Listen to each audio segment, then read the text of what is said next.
Hey everybody, it's Mr. Haskell, and I'm back with more things you should know by being alive, people you should know. And today I want to start talking about this guy, John C. Calhoun. John C. Calhoun served as a senator, a cabinet member, and as vice president. But John C. Calhoun is remembered most for defending slavery as a positive good. So let's take some time to talk about it. So, as far as his political career goes, Calhoun was born in South Carolina in 1782, and he became one of the most powerful and controversial politicians of the 19th century, the 1800s. And as far as a career goes, he served as Secretary of War under James Monroe, the fifth president. He was vice president under both John Quincy Adams and Andrew Jackson. He was a senator for decades, and he was the Secretary of State under John Tyler. And at first, Calhoun was a nationalist. He was a supporter of strong central government and internal improvements. But over time, he became more of a sectionalist, fiercely defending Southern interests, especially states' rights and slavery. So, Calhoun's most famous political idea was the idea of nullification. This was a belief that a state could invalidate a federal law it deemed unconstitutional. Now, we typically look at the fact whether or not something's constitutional or unconstitutional as something left up to the Supreme Court through the process of judicial review, which was brought about by the decision in Marbury v. Madison. But here we have a case where a state could act on that platform as well.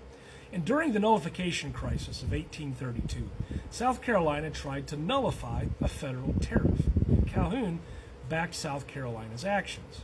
President Andrew Jackson, not so much. Jackson threatened military action. Calhoun resigned as vice president to become a senator, and he wanted to fight the tariff from inside the Senate.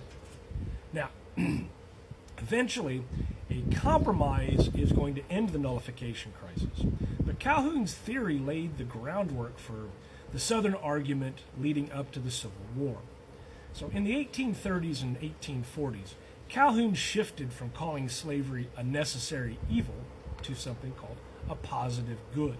He argued that slavery was beneficial to both races, a defense rooted in white supremacy and economic fear. He called abolitionist movements a threat to Southern liberty and to the Union itself.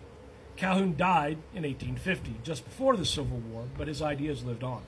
He was seen as like a spiritual father of the Confederacy, and many Southern leaders cited his speeches and his writings. Today, Calhoun's name is being removed from schools and from buildings, not because he didn't shape American politics, but largely because of what he chose to defend.